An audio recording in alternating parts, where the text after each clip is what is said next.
by thinking of all sentient beings as more precious than a wish-fulfilling jewel, or accomplishing the highest aim, I will always hold them dear.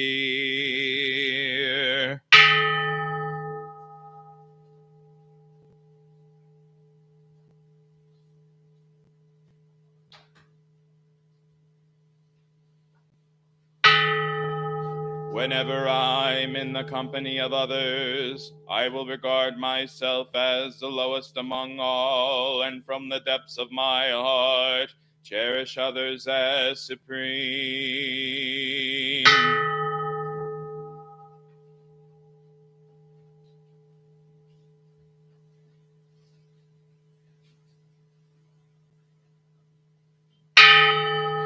In my every action, I will watch my mind, and the moment destructive emotions arise, I will confront them strongly and avert them, since they will hurt both me and others.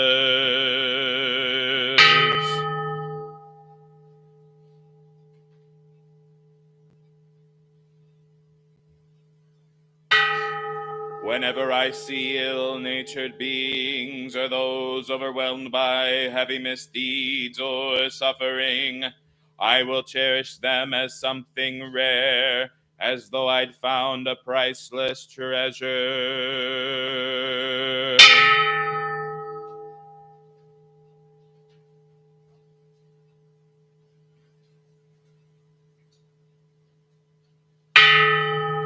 Whenever someone out of envy does me wrong by attacking or belittling me, I will take defeat upon myself and give the victory to others.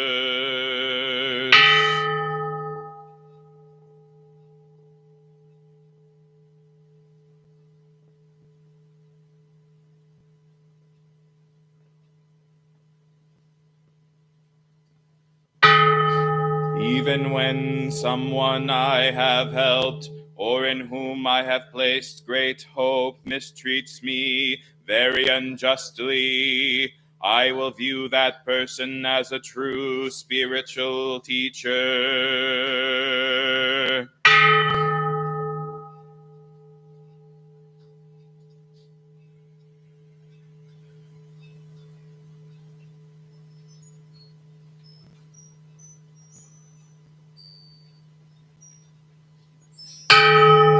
In brief, directly or indirectly, I will offer help and happiness to all my mothers, and secretly take upon myself all their hurt and suffering.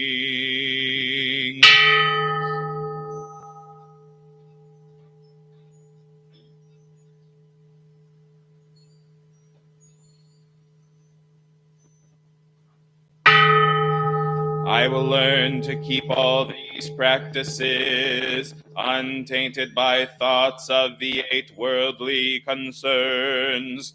May I recognize all things as like illusions, and without attachment gain freedom from bondage.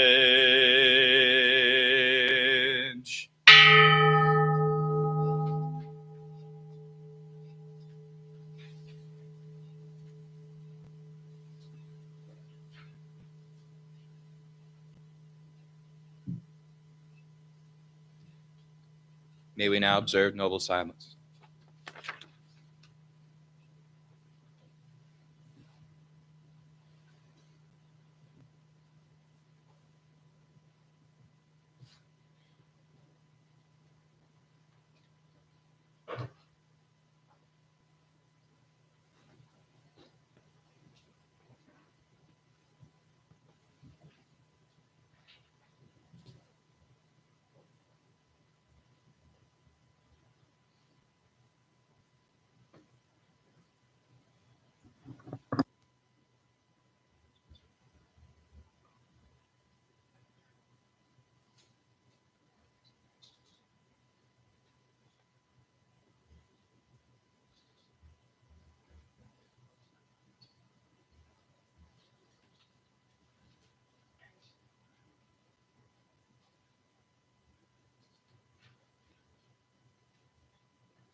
At this time, I'd like to invite up our incense lighters.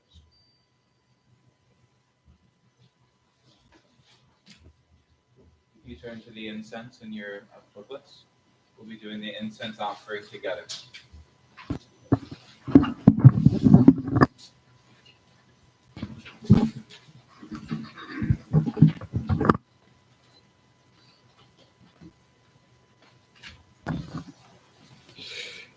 In gratitude, we offer this incense throughout space and time to all Buddhas and Bodhisattvas. May it be fragrant as earth herself, reflecting careful efforts, wholehearted awareness, and the fruit of understanding, slowly ripening. May we and all beings be companions of Buddhas and Bodhisattvas. May we awaken from forgetfulness and realize our true home.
Hello, it's nice to see you all today. My name is Sun Shin. I use they, them pronouns, and I'm joined here on the dais by Shin Q, he, him pronouns. I'm happy to see all you here. I see some new faces too, so that's always great. So just like I said last week, if you go here or you've been here a few times, you see some new faces, you have to say hello or I'll be mad. Just a couple courtesy announcements. If you need a breather or you have any small children that need a break, there is a space downstairs. There's an extra bathroom. There's a water fountain. There's also some toys there, some Legos. You don't have to be a child to play with Legos. So feel free to step out if you need to. Another thing we ask is if you do get up, try not to cross in front of the dais, just out of respect. Also, the first time that we enter the temple, we bow, and when we leave, we bow. I like to say that we don't bow when we enter a sacred space, we bow to create a sacred space. So it's one way to think of it. And also when we chant, let's chant together, try to stay together, try not to chant over or under anybody else, and they tell you to smile if you're feeling like it. So why don't we all stand up and give each other a little bit of greetings.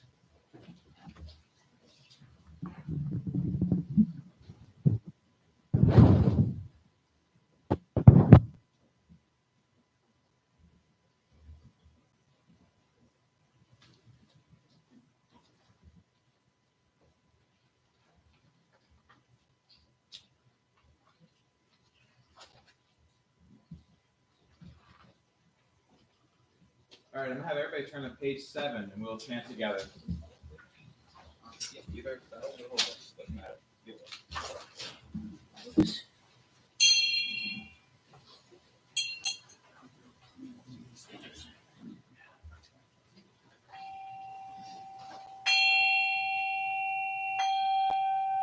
I go for refuge to Buddha, my deeply awakened mind, the living source of understanding and compassion, which must be cultivated to be known fully. I go for refuge to Dharma, the path of mindful living, leading to healing, joy, and enlightenment, the way of peace which must be cultivated to be known fully. I go for refuge to the Sangha, the loving and supportive community of practice, realizing harmony, awareness, and liberation, which must be cultivated to be known fully. I am aware that the 3 jewels are within my heart. I vow to realize them. I vow to understand living beings and their suffering. I vow to cultivate loving kindness and compassion and to practice joy and equanimity. I vow to live simply and sanely, content with few possessions, and to keep my body healthy. I vow to let go of all worry and anxiety in order to be light and free. I am aware that I owe so much to my parents, teachers, friends, and all beings. I vow to be worthy of their trust, to practice wholeheartedly, so that understanding and compassion will flower, and I can help living beings be free from their suffering. May the Buddha, the Dharma, and the Sangha support my efforts. May the Buddha, the Dharma, and the Sangha support my efforts. May the Buddha, the Dharma, and the Sangha support my efforts. If you'll turn to the next page, we'll do the Heart Sutra together.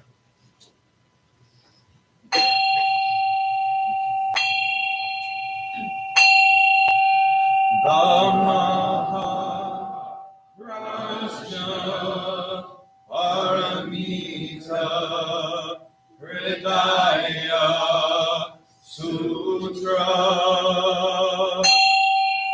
The Bodhisattva of great compassion from the deep practice of Prajna Paramita received the emptiness of all 5 skandhas and delivered all beings from their suffering. O Shariputra, Form is no other than emptiness. Emptiness no other than form. Form is emptiness, emptiness form. The same is true of feeling, thought, impulse, and consciousness. O Shariputra, all dharmas are empty. They are not born nor annihilated. They are not defiled nor immaculate.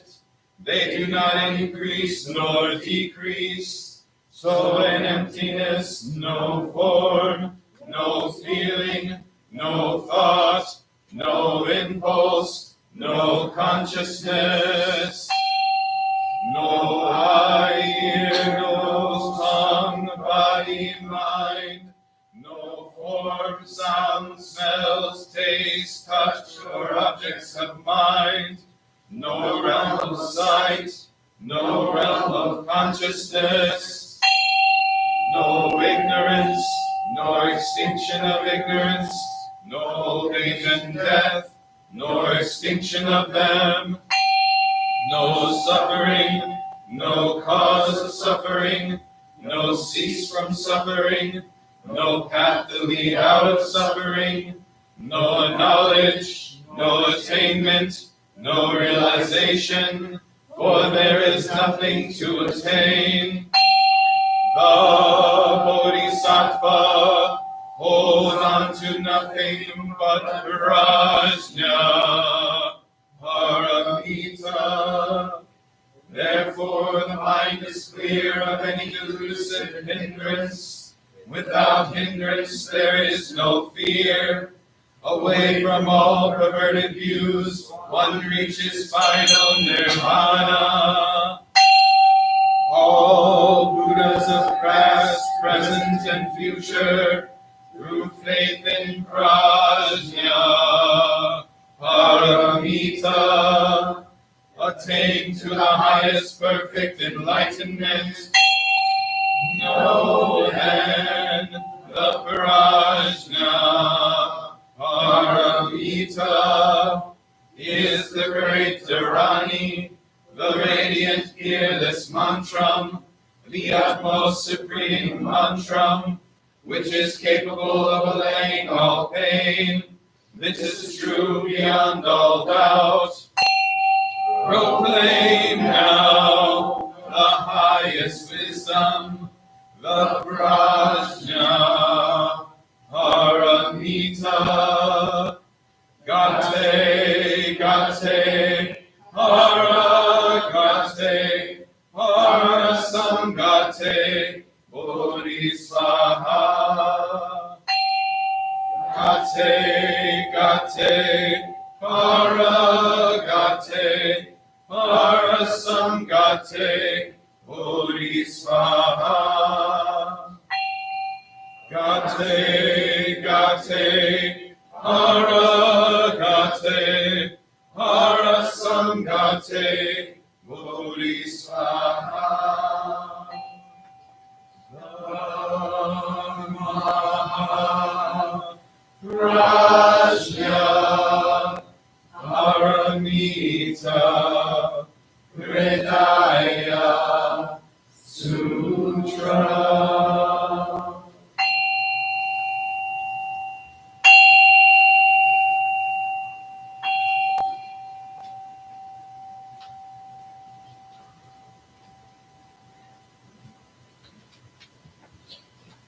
You may be seated.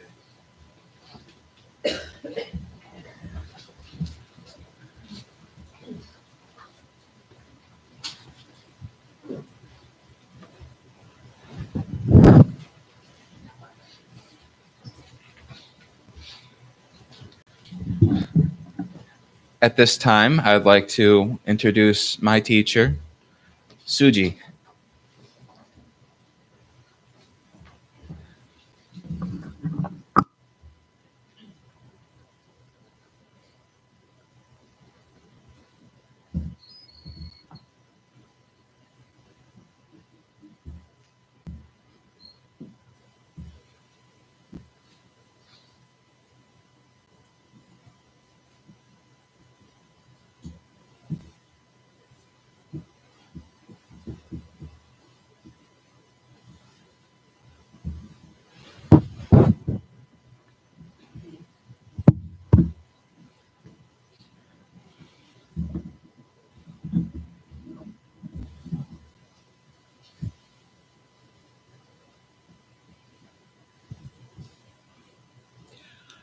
Good morning. Is this on? Okay. Oh, how wonderful to be here. I want to thank you all for being here, um, in person, online, and those who will be listening to this in the future. And from what I know about time, those who will be listening to it in past. It is so nice to be here. And I think it's nice just to take a few seconds and say, Grand Rapids Buddhist Temple has a nice Sangha. Thank you all. And thank you for inviting me. Yesterday, for those who have were here, Sun Shin and Shin Q were ordained as Soto Zen Buddhist priests yesterday. You now have two new teachers. They were teachers before, but now they have one more star behind their name. In a few years, they will get what we call the brown robes, and that'll be Dharma transmission. And at that point, they will be Zen masters. And if they come and say, I'm a Zen master, say, oh, come on. But they're teachers, and it's a big step to be ordained. They've worked very hard at it, physically, mentally, emotionally, and spiritually. And I am very proud to be their teacher. They say you know a teacher by their students. And I think both of these have given me much more credit than I deserve on that thing. You have two wonderful teachers here. You have other wonderful teachers here too, but I'm partial to my students. In the world of no self, I still claim these as my students, and they're great.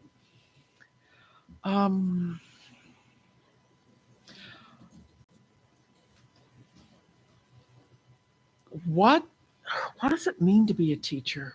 What does it mean to have a teacher? My first teacher, Nonan, was, I'll say, a character. But about 16 years ago, I rescued a dog, a wild thing, Harry. The only thing we have is miscommunication between my spouse and I. I'm positive I said, we can't bring this thing in our house. And she is positive. She said, not in my house. And we both misheard it. So we jokingly say, he's our miscommunication. After about 2 weeks of having him, massive destruct, he's never been in a house before, had never known fear before, didn't know the word no. Our first meal, I put dinner on the table. Harry looked, jumped up on the table, sat down, and started eating. And it's like, looked at us like, you guys are okay. Cooked? Seasoned? Yes. So I went to Nona and I said, I have to get rid of him. I can't have Harry in my life. I took him to temple once, and there was a cat. I did not know he ate cats. Took off after Rosie. Rosie ran up onto Nonan's desk. Computer, big old computer with the tower and the big screen because it was 16 years ago. And I was like, oh, I'm safe here. Harry jumped on the desk, knocked over the computer, knocked over the screen, knocked over the thing, and Rosie looked like, what kind of monster is this? Then she jumped up on the printer, which had her food and water, and luckily I caught up with them by then, because Harry would have jumped up there. So I went to Nonan and I said, I can't deal with it. I have to get rid of him. And Nonan said, in his best teacher voice, Harry is your second teacher. Oh, crap. But I knew in my heart, if I went and turned him in, the reason I got him is because a city clerk called me at 2:00 in the afternoon and said, if we don't find a dog for this, we're going to have to if we don't find a home for this dog, we're going to have to put him down. And I knew I was taken to the Humane Society for lessons, and the woman teaching the lessons just looked and said, "You have a handful." And then she'd say, "Harry," and he'd like, "Oh." He doesn't know his name. I said, "He doesn't care." We had little bits of steak. He didn't care. He'd rather chase the other dogs and go pee everywhere. Okay, my second teacher. Whew. What does that mean to live with your teacher? And at the same time, I had to be his teacher. This is a leash, and this is what you do on a leash. No, do not pull my shoulder out of socket.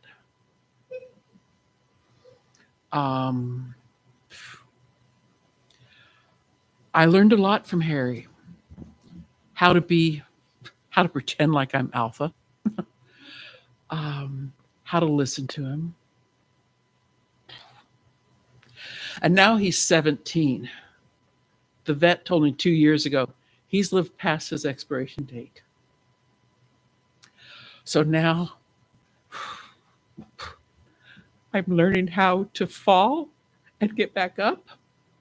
I'm learning how to die peacefully and enjoy life as long as he can. He no longer chases cats. He looks at him and says, if I was younger, that cat would be in my mouth and Shuji would be chasing me saying, leave it, leave it, leave it.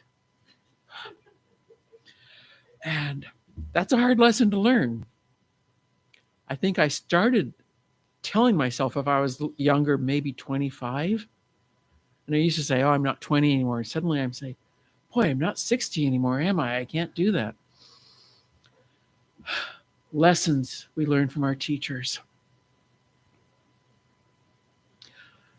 Teacher-student relationships are like a nice vegetable soup.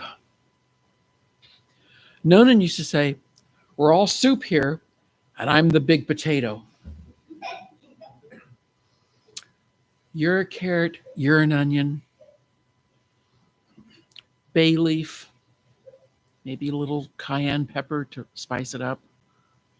Somebody's a vinegar at the very end just to add that kick to it. We boil. As we boil, the carrots get soft. The onion flavor goes into the turnips. The turnip flavor goes into the celery. And through this boiling, we become really nice dish. And everybody goes, let's have some of this. A lot of times when you have soup, you'll say, well, this is split pea soup. Teachers, you're the split peas. Potato leek, potato leek. Teachers are the main ingredients. But what is one raw potato sitting on the counter? Not dinner. This raw potato, I forget what I called you. This leek. They need something else.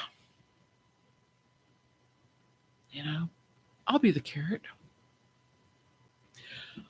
I, being their teacher, I feel like I'm the herbs de Provence.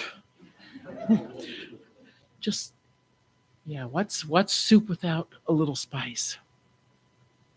What's soup without onions? It's like, oh, I don't like onions. Well, this soup has onions. That onion you don't like may be sitting right next to you right now. It's like, yep, we need you. I may not like you, but we need you.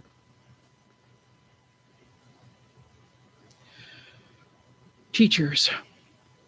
I did write stuff down. I can't see it because I don't have my glasses on. Lesson from Harry.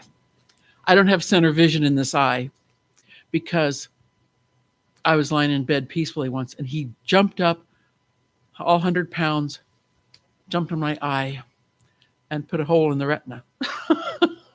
They fixed it very well. When I say Harry's a monster dog, he also ran into me once, and I flew up just like in the cartoons, bonk, broke my ankle. Monster dog. Now he's old, and I go and pet him and rub his neck, and he looks at me like, "What happened?" I said, "That's okay. You're still a monster dog deep inside." Thursday, I went to the book group, which is a great thing. Anybody who's free Thursday morning should go to this wonderful book group. As much as I see, they do not read the book, they just talk. I'm told that sometimes they do look at the book. But I was there and I was talking. And we started talking about teachers.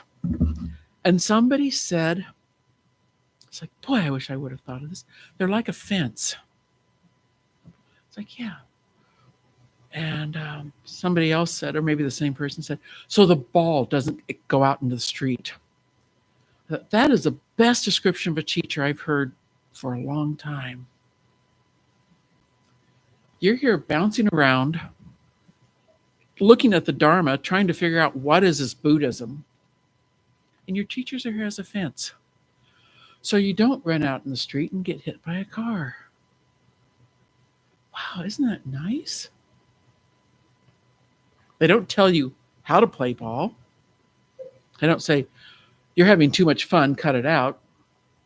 They don't say, you guys should have more fun in here playing the ball. They're just making sure that you don't hurt yourself, that you don't go off on some wacky place. And that's what I'm here. I'm their fence. They're your fence. And in 5 years, or maybe tomorrow, you will be somebody else's fence. And that is how the Dharma is passed on. I teach you, you teach them, you teach someone else, and then you come around and teach me. Teacher's like a fence. It's like, what a great idea. What a great idea. Also, a teacher's not your therapist. I went through a priest training training class, and it was led by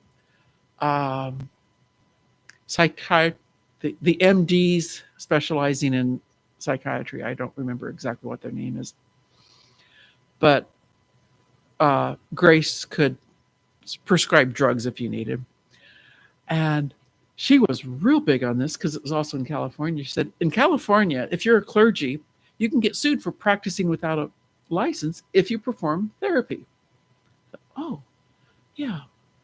They're not your therapist. You have therapists for that. They're for spiritual guidance. And I tell people, if they come to you 3 times with a problem, then it's therapy. And yesterday I said something about my spouse. That was the 3rd time. You need therapy. And it's like, yeah, okay. Good job. Because we're not your therapists. We're your spiritual counselors. We're that fence. Another thing the teachers supposed to be good at, which sometimes is hard, is to challenge your beliefs. I do not want to play here. I want to play in the street. A good teacher will look at you when you keep complaining about your spouse and say, it's time for you guys to go have therapy. A good teacher will say, have you thought about maybe you're drinking too much? Nope, I'm fine. Think about it. Go sit with it. Nonan's answer to everything was go sit with it. What should I do about this? Go sit with it. Should I be ordained? Go sit with it. Should I change my job? Go sit with it. What does the Heart Sutra mean when it says form is emptiness, emptiness is form? Go sit with it. After you sit with it for a while, then talk to me. Harry challenged my beliefs. We sent him off to doggy boot camp because it's like we can't handle everything he was doing. He came back with his neck shaved, a shock collar set on 80. And I thought, oh boy, how could you do that? I looked at Chris, his trainer, Harry's trainer. I thought, you awful person. But you know what? Harry loved Chris. When Chris got ready to leave, Harry wouldn't get out of the car. Chris trained us how to use it. It's like, I have always thought anybody that uses shock collar is a horrible person. Well, I let his hair grow back and turned it down to 30. And there was vibrate that just went brrr, and a nick. Put it on your hand, it went so short you could hardly see it. And Chris, the trainer, said, it'll improve his hearing. When you're running after Harry full speed because he has the neighbor's cat in his mouth and you have seen him kill 2 other cats, you nick him, drop the cat like, oh yeah, I'm not supposed to eat cats. And it's like, how could anybody use a shock collar on a dog? He's also a 100-pound Malamute. He has fur on his neck. So the funny thing is, you bring out the shock collar and we called it the knicker, the thing we wore around his neck. He'd go, okay, put it on. Let's go for a walk. But if we not have the thing hanging around our neck, there's a place we let him run off leash. He'd be gone. Somebody 10 miles away would say, we have your dog. Can you please come get him?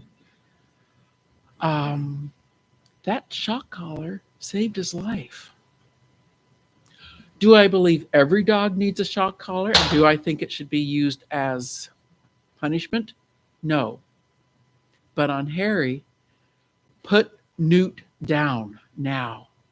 Okay. Whew. Big belief. I had to challenge myself. And also with that came non-judgmentalness. I can't be judgmental. Sometimes people have to do what they have to do. And it's not my place to say, you are a bad person because you did this. I don't know. Good teacher will say, why do you believe that? Is it true? Truth with a capital T.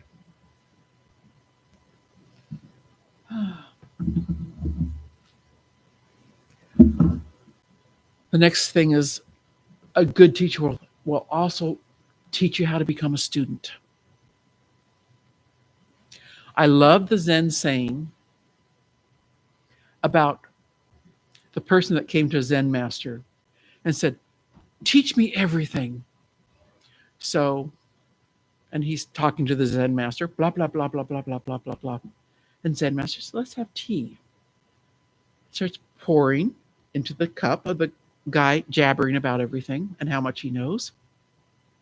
She knows, could be anybody. And the cup overflows.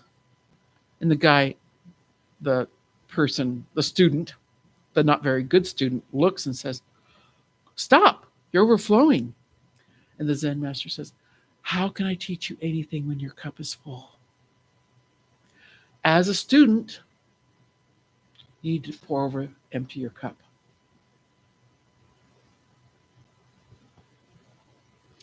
As a student, you need to empty your cup. When I come to you as a student, because I am also, you are my teachers, I can't walk into this temple and say, I know everything. I know how services are supposed to be. You guys do the Heart Sutra wrong. It's not the way I do it. That's not being a good student.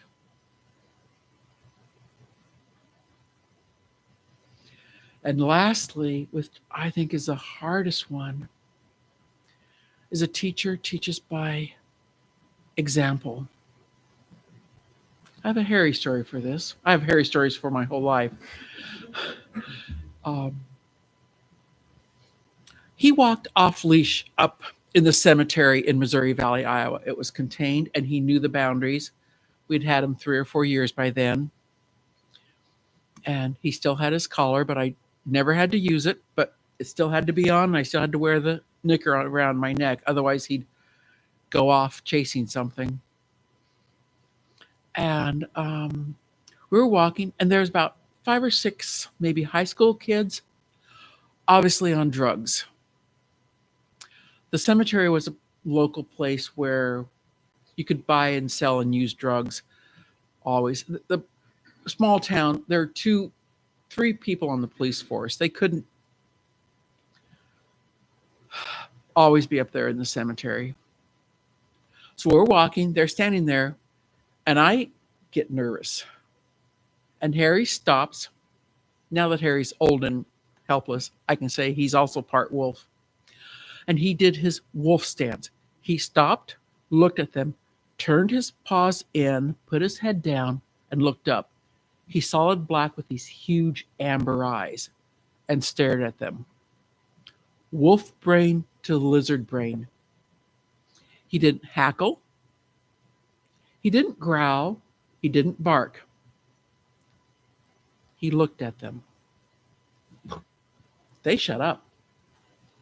It's like, oh, something in their drugged out lizard brain realized this is a dangerous situation I'm in. So I let Harry stare at him for a while. Then I said, Harry, come. We walked 3 steps, and I'll say the leader of the gang, the stupid one, said, oh, Harry, come. Harry turned around, no growling, nothing, and just gave him the I will eat you first look. He chased him out of the cemetery. They got up and left. Good. Go, Harry. No growling, no yelling, no screaming, no words. My current teacher, Ado, his most common advice is to,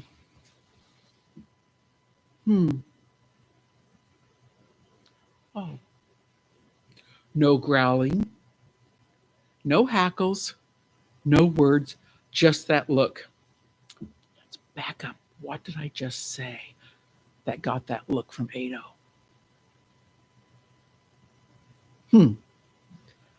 Just like Nonan's sit with it. Didn't say, what a stupid idea. You just really need to go and really, you blah, blah, blah, blah. Just sit with it. Ado's,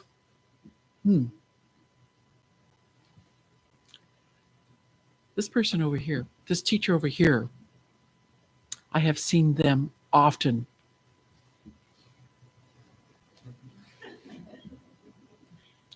That is his Harry Wolf look. Stop, think. Senshin has the same look. Stop, think. Other teachers here. Parents have that look for their children. My son used to call it on me, my German Lutheran monkey face, which made that look get even more intense. But he knew when I gave him that German Lutheran monkey face, he had better straighten up. So you lead by example. You stop, stance, and look. You don't yell and scream.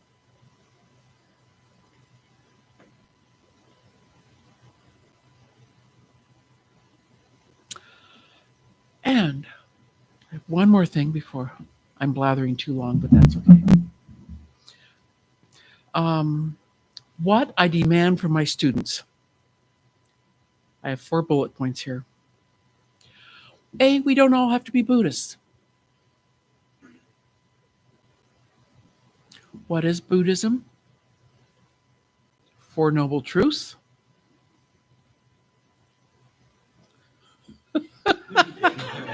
Eightfold Path. And we have 16 Bodhisattva precepts, but they can all be summed up in the third pure precept: live to benefit all beings. Harry was my student. He wasn't a Buddhist. He also did not necessarily live to benefit all beings. If you're a cat, squirrel, or bunny, you just better stay out of his way. But you don't have to be Buddhist to be my student.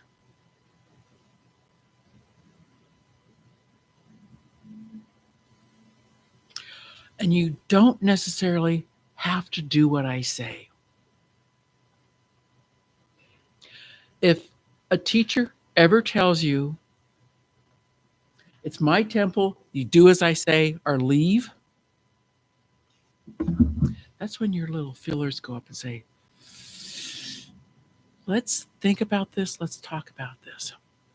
And that is that fine balance that, as no one would say, you have to sit with. Is the teacher being overbearing and controlling?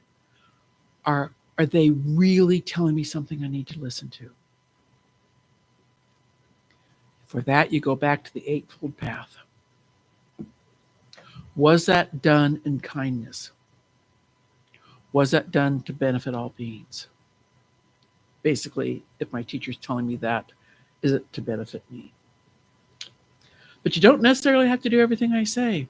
I don't want students to be little Shujis running around.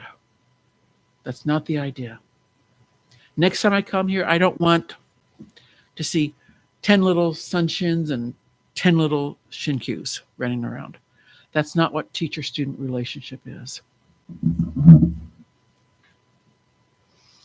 You don't necessarily have to be loyal to me. I am not the only teacher in the world. Please find other teachers. Because we can all learn from everyone. If you want to enter into a student-teacher relationship and come to me and say, you are my teacher, I will be your main teacher, but not your only teacher.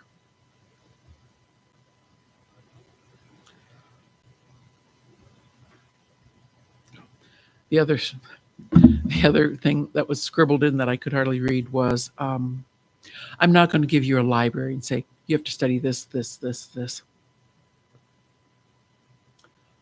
But whatever you study, you can come to me and say, I'm reading the Lotus Sutra. And I'll say, yes, because I love the Lotus Sutra. That's just my own likes and dislikes. I'll say, what do you think about it? And we'll talk about it. And if I have no idea what I'm talking about, I say, I have no idea what I'm talking about. I started reading the Abhidharma. Really thick book. Thick as in overcooked oatmeal thick. And also a lot of pages. I went to Ado. I said, I don't understand the Abhidharma at all. He said, I think Reb Anderson wrote a book about it. Why don't you look at that book? I hear it's pretty good. Okay. Not even trying to pretend like Ado understood the Abhidharma.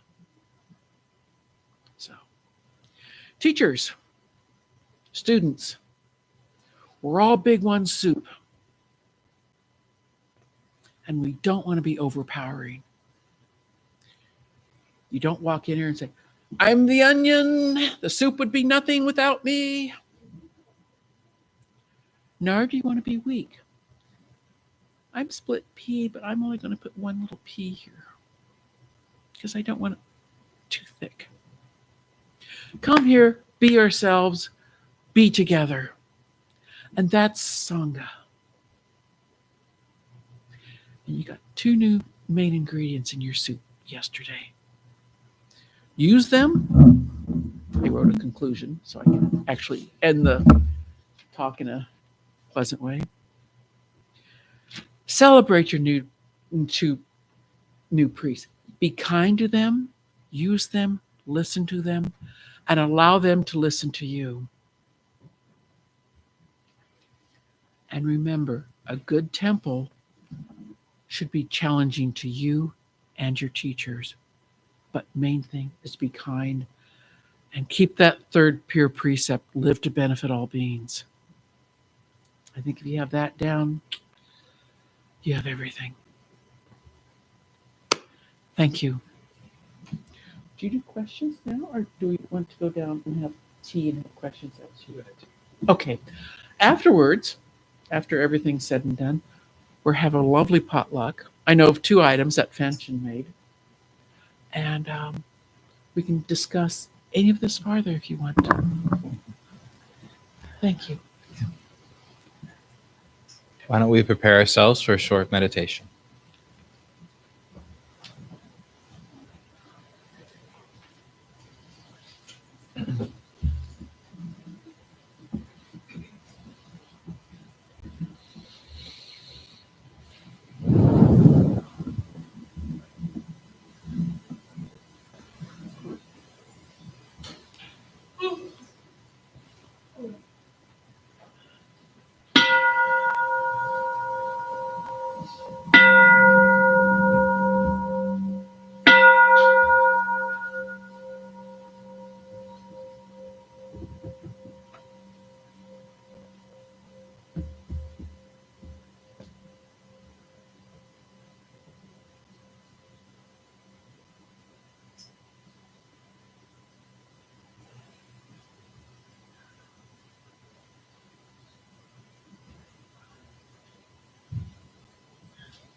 At this time, I'd like to do joys and concerns. If anybody has any joys or concerns to bring up, please raise your hand and we'll get a mic to you.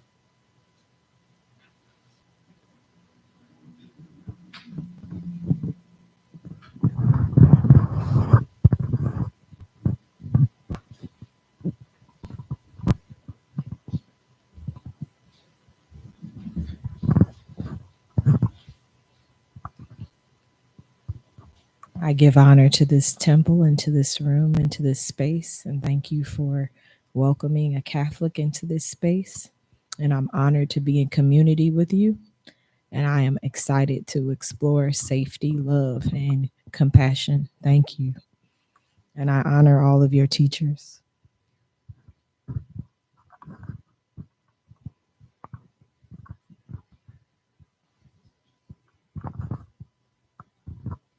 Hello, everyone. My name is Gajisu, or you can call me Shane. I have the wonderful joy of seeing Shuji here. She is a great teacher, and anytime she comes in town, it's just good to see her. I've missed her, so thank you, Shuji.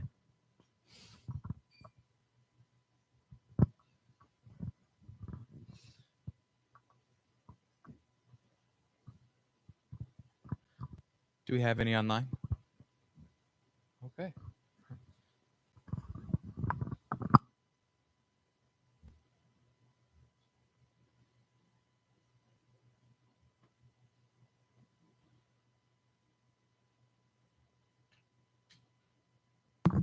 Why don't we take just a few moments to hold that all in?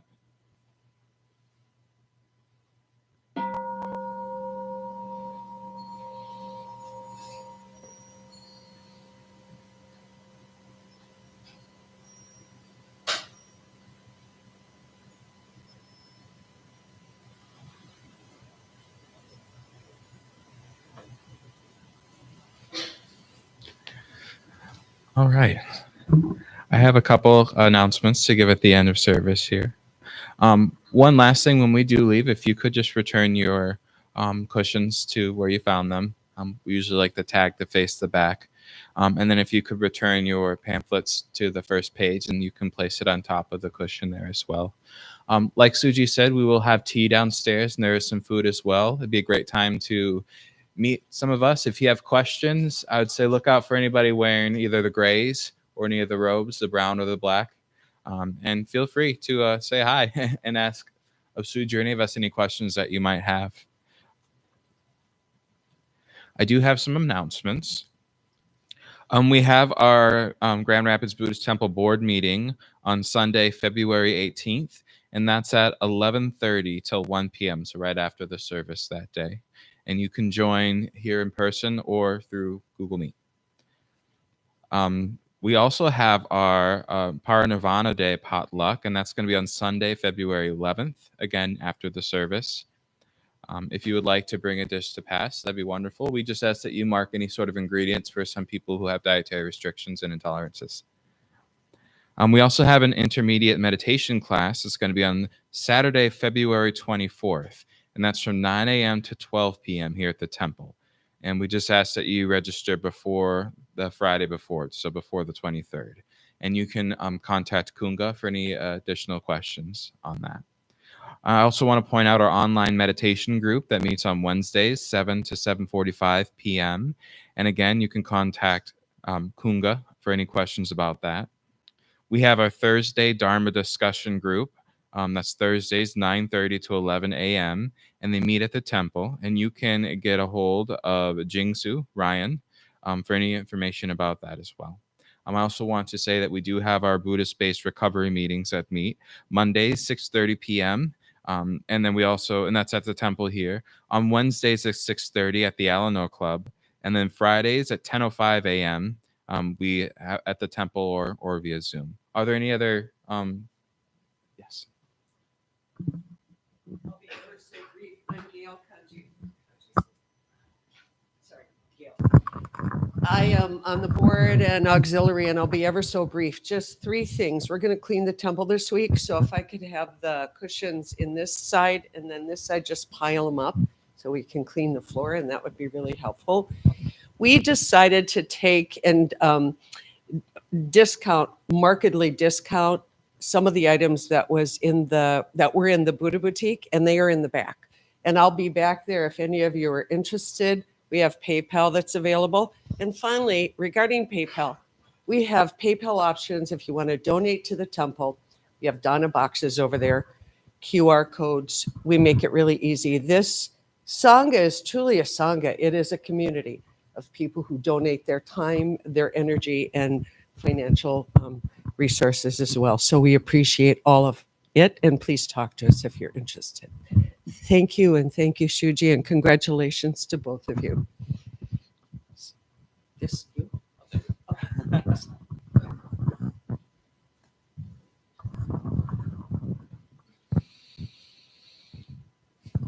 With that, okay.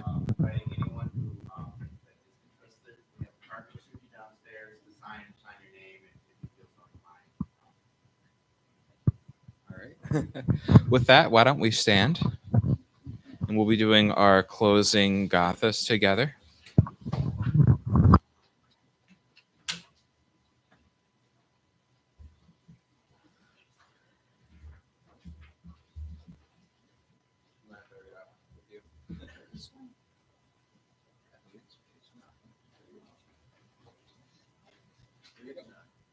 All right. On page 9. Together. For all unskillful action ever committed by me since of old, on account of my beginningless greed, anger, and ignorance, born of my body, mouth, and thoughts, I now atone for them all. Vast is the robe of compassion, a formless field of benefaction. I wear the Buddhist teachings for the benefit of all sentient beings.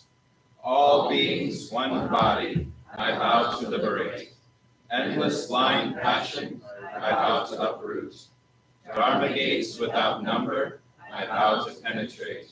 The great way of Buddha, I vow to attain. And if we could have this side, face to this side, and give each other one closing bow. Thank you all. I hope to see you downstairs.